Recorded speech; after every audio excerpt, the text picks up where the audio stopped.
Bonjour my friends, I'm Frankie and welcome to Club Foodie. When I buy a roast, I like to buy a bigger one that I actually need so I can have leftovers. Of course, the next meal is quicker to make because everything is already cooked. That's the beauty of leftovers. Now, what is absolutely delicious is to make a sandwich with it. I think you know where I'm going with this. In today's episode, I'll show you how to make my French dip with Au Jus recipe. With the leftovers from the roast, this is quite a tasty sandwich. Also, there's a little twist to it to make it even more flavorful.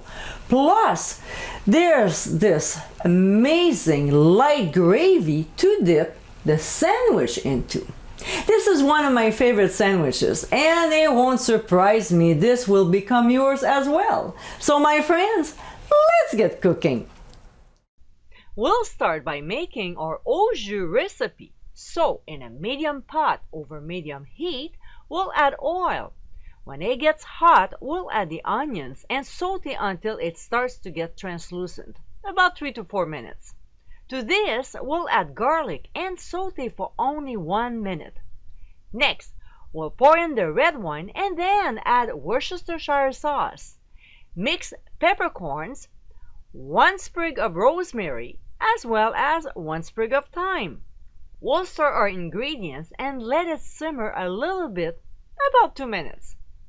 Now, we'll add low sodium beef broth, stir, and bring to a boil. We'll reduce heat back to medium and let it simmer for 5 minutes before adding cooking sherry and beef bouillon. We'll stir once again and let it simmer gently for 20 minutes. You might have to reduce the heat to medium-low.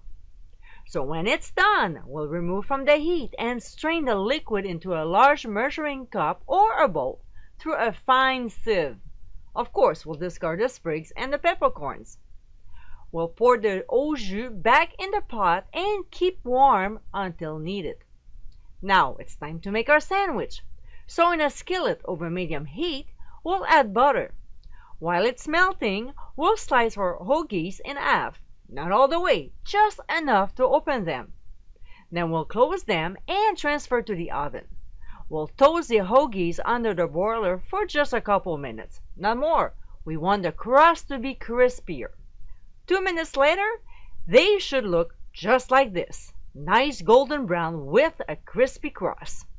We'll let them cool off and go back to our skillet. So we'll add the onions and saute until soft, about 3 minutes, stirring occasionally. To this, we'll add the pressed garlic and quickly saute for 30 seconds. Then we'll add our sliced roast beef and cook, stirring constantly until warm through and cooked to medium, about 3 minutes. We'll remove from the heat so it doesn't burn, and we'll take care of the hoagies. We'll spread Dijon mustard on both sides, followed with horseradish. Then we'll place 1 slice of cheese per side. My Jarlsberg comes pre-sliced, so I cut in half to fit. Now we'll return the skillet back on the burner, and to this we'll add about a 1/4 cup of the Au Jus to the beef. We'll stir to combine, making sure the beef is well coated. We'll turn off the heat and go back to the hoagies. So we'll transfer them back to the oven and leave them in until the cheese is melted, about 2.5 minutes. We'll remove from the heat and finish to assemble our sandwiches. We'll place a fair amount of roast beef per hoagie. We'll transfer the French dip on a plate and scoop some Au Jus in a bowl for dipping. And we're pretty much ready to eat. And my friends, this is our French dip with Au Jus recipe. This delicious sandwich is elevated with a few added ingredients, making this classic even better. This is the perfect way to use your leftover roast beef. I hope you give it a try soon, and be sure to visit clubfoodie.com for ingredient amounts and more info. Until next time, my friends, bon appétit!